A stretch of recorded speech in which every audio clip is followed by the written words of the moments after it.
Selamat pagi dan salam sejahtera saya ucapkan untuk kita semua. Yang terhormat Bapak Bastanta Kembaren selaku dosen pembimbing mata kuliah aplikasi komputer dan rekan-rekan mahasiswa-mahasiswi sekalian. Izinkan saya memperkenalkan diri, nama saya Regina Valerina Baban, mahasiswa semester 1 atau Basic B dari program studi Manajemen Pemasaran dan Perencanaan Pariwisata dengan nomor induk mahasiswa 213502888. Adapun pada kesempatan kali ini saya akan mempresentasikan jawaban saya untuk beberapa soal yang diberikan dalam rangka ujian tengah semester mata kuliah APK. Baik, akan saya mulai untuk menjawab setiap pertanyaan dengan baik dan benar. Pertanyaan yang pertama adalah mengenai pemahaman tentang hardware dan software, dan diminta untuk memberikan contohnya. Hardware sendiri memiliki pengertian sebagai semua komponen komputer yang berfungsi untuk mengolah data pada proses komputerisasi sesuai dengan instruksi yang telah ditentukan, sehingga output dari setiap proses komputerisasi mampu terwujud. Hardware berperan penting dalam komputer karena fungsinya yang mengolah informasi mentah menjadi suatu informasi yang baru dan berguna. Hilangnya salah satu komponen pada hardware ini akan mengakibatkan pengolahan data pada komputer tidak dapat berjalan dengan semestinya. Secara umum, hardware memiliki beberapa fungsi adalah sebagai berikut. Yang pertama ada menerima input. Hardware berfungsi untuk menerima input yang dikirimkan oleh user. Yang kedua, mengolah data. Hardware berfungsi untuk mengolah data yang diterima menjadi informasi baru yang berguna dan dapat dimengerti oleh manusia. Yang ketiga, memberikan output. Hardware berfungsi untuk memberikan output kepada user setelah proses pengelolaan input selesai. Output ini akan ditampilkan melalui perangkat keras khusus sehingga user mampu melihat dengan mudah output yang telah didapatkan. Selanjutnya, untuk menyimpan data. Hardware adalah perangkat keras yang berfungsi untuk menyimpan data output yang dihasilkan dan biasanya tersimpan dalam perangkat penyimpanan sekunder komputer. Menurut fungsinya, jenis-jenis hardware adalah sebagai berikut. Yang pertama ada input device. Input device atau perangkat masukan merupakan bagian dari hardware yang berperan dalam memasukkan data, gambar, teks, video, atau audio ke dalam komputer. Beberapa contoh hardware yang termasuk ke dalam input device adalah mouse yang berfungsi untuk menggerakkan kursor, keyboard yang berfungsi untuk memasukkan informasi berupa angka, huruf, atau simbol ke dalam komputer. Lalu yang ketiga ada webcam, yaitu alat bantu komunikasi pada saat melakukan video call. Yang kedua ada process device. Proses device atau perangkat pemproses merupakan otak komputer yang berfungsi untuk mengolah informasi yang dimasukkan ke dalam komputer.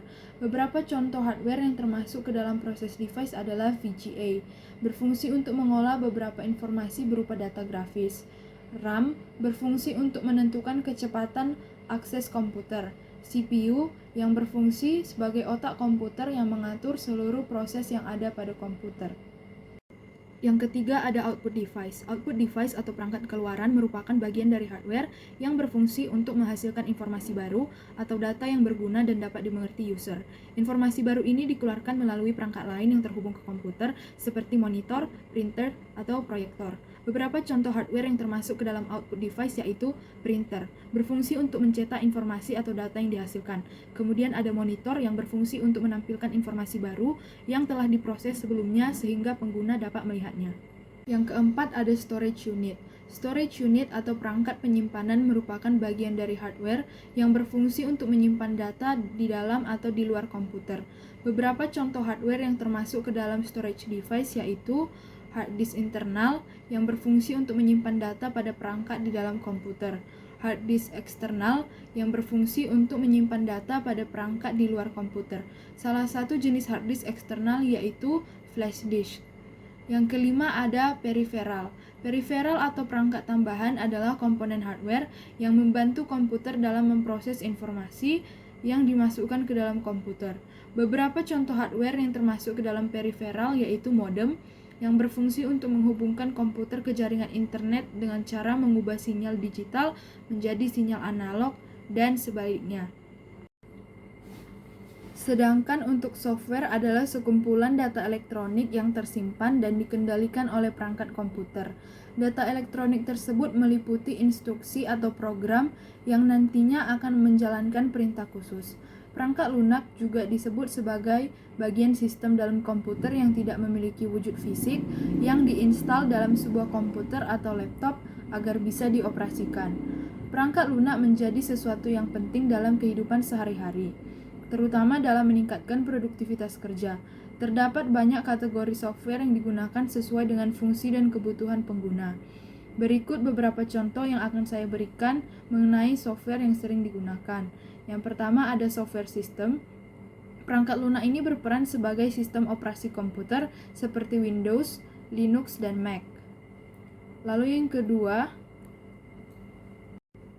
kedua, software browser. Sesuai namanya, software ini memiliki fungsi sebagai mesin pencari situs untuk mendapatkan berbagai informasi secara online. Beberapa di antaranya adalah Chrome, Opera Mini, Mozilla Firefox, Internet Explorer, dan sebagainya. Yang ketiga, ada Microsoft Office. Software ini sangat berguna untuk mempermudah atau meningkatkan efisiensi berbagai pekerjaan kantor, seperti perangkat lunak pengolah kata, pengolah angka atau akuntansi, media presentasi, dan lain-lain. Contohnya seperti Microsoft Excel, Microsoft Word, Outlook, dan PowerPoint. Yang keempat ada Paint software. Software yang digunakan untuk mengolah gambar atau desain. Mulai dari proses membuat suatu gambar hingga editing desain dapat dilakukan dengan beberapa perangkat lunak ini, yaitu Adobe Photoshop, Corel Draw, Paint, dan lain-lain. Yang kelima ada software antivirus. Perangkat lunak ini berfungsi untuk mencegah masuknya serangan virus-virus yang dapat merusak sistem ke dalam komputer. Antivirus berperan penting untuk mencegah komputer dari serangan virus yang mungkin masuk pada saat kamu mendownload file atau dari USB yang tersambung ke komputer. Contoh software antivirus ada Smadaf, AVG, Norton, dan masih banyak lagi. Sekian yang dapat saya jabarkan untuk butir pertanyaan yang pertama. Mari kita lanjut ke pertanyaan selanjutnya, yakni pertanyaan kedua tentang 6 shortcut keys yang biasa digunakan saat mengoperasikan Microsoft Word untuk mempermudah pekerjaan. Adapun shortcut keys yang biasa digunakan adalah Ctrl F untuk mencari teks atau item khusus, atau Find. Ctrl G masuk ke halaman tertentu, atau Go. Ctrl H untuk mengganti teks, format spesifik, dan item khusus, atau Replace. Ada yang lain, Ctrl-Shift-H untuk menyembunyikan tulisan teks yang dipilih. Ctrl-Shift-K menjadikan seluruh huruf yang dipilih menjadi kapital. Ctrl-Shift-L untuk membuat teks yang dipilih menjadi pointless. Masing-masing shortcut keys ini akan saya praktekkan satu persatu. Untuk pertanyaan yang ketiga dan keempat, akan saya praktekkan dan jelaskan secara rinci di rekaman layar berikut ini. Baik, saya akan menjawab pertanyaan yang kedua, yakni 6 shortcut keys yang saya ketahui dan mempraktekkannya. Di sini shortcut keys yang pertama adalah Ctrl F. Kita klik Ctrl F. Dia akan secara otomatis memunculkan navigation bar. Jadi misalnya kita mau mencari kata control. Dia akan secara otomatis meng-highlight semua kata yang kita cari. Kemudian, shortcut keys yang kedua adalah Ctrl G. Kita dapat pergi ke halaman tertentu tanpa perlu repot-repot meng-scroll. Misalnya di sini saya mau pergi ke halaman 2. Saya klik halaman 2, kemudian saya pencet Go To, dan secara otomatis saya sudah berada di halaman 2 daripada 2 halaman. Kemudian, saya akan menggunakan shortcut keys Ctrl H. Nah, di sini kita dapat mencari dan mengubah semua kata yang kita inginkan. Misalnya, kata tertentu yang ingin kita ubah, yang digunakan secara repetitif dalam penggalan paragraf ini adalah kata shift menjadi kata shop.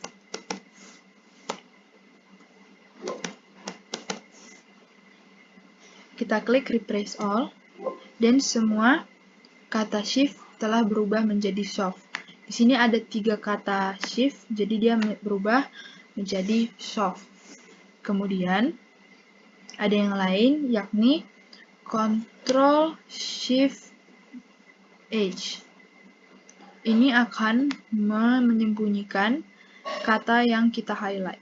Contohnya Ctrl Shift H. Kata membuat tadi hilang karena kita mengaplikasikan Ctrl Shift H. Kemudian ada Ctrl Shift K untuk mengubah semua ini ke dalam kapital. Yang pertama itu Ctrl Shift K. Jadi dia menjadi semua kapital. Lalu shortcut keys yang terakhir adalah Ctrl Shift L yang dapat merubah penggalan paragraf ini menjadi point list. Ctrl Shift L. Dia akan menampilkan beberapa bullet. Baik, demikian yang dapat saya jawab untuk pertanyaan yang kedua. Baik, selanjutnya saya akan menjawab pertanyaan ketiga daripada UTS. Yang pertama, kita buka aplikasi Microsoft Word di laptop kita. Kemudian kita setting unsur-unsur dokumen menurut yang diberikan oleh Pak Bastanta. Yang pertama itu kita mengubah font tulisan menjadi Times New Roman dengan ukuran 12. Kemudian untuk spacing adalah 1,5 dengan jenis kertas A4 dan orientasinya portrait. Setelah itu, kita akan lanjut ke poin pertama, yakni adalah pembuatan dari cover.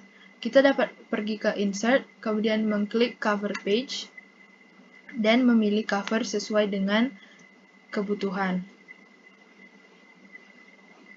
Dan memasukkan unsur-unsur yang telah disediakan. Misalnya, untuk dokumen title adalah komputer dan pengaruhnya terhadap industri pariwisata. Lalu kita edit dan kita atur dan akan menjadi seperti ini. Kemudian, untuk daftar isi otomatis. Daftar isi otomatis dapat dilakukan dengan cara pertama yang harus dilakukan adalah mengklik setiap judul dan memasukkan header yang sesuai. Misal untuk judul besar seperti ini adalah header yang kita gunakan merupakan header 1 atau heading 1.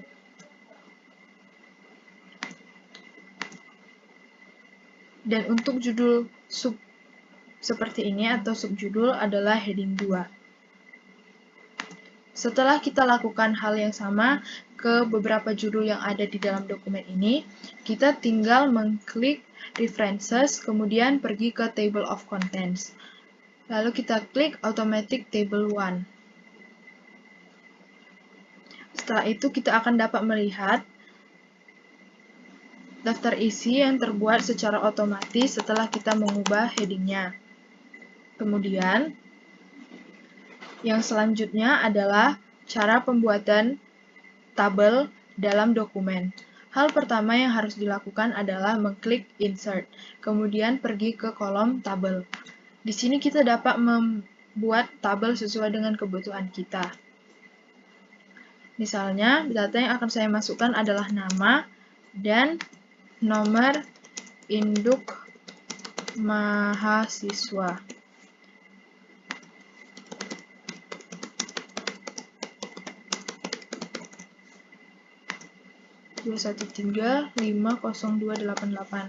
Nah, berikut cara membuat tabel. Kalau kita ingin mempercantik tabel, kita dapat pergi ke table design atau layout.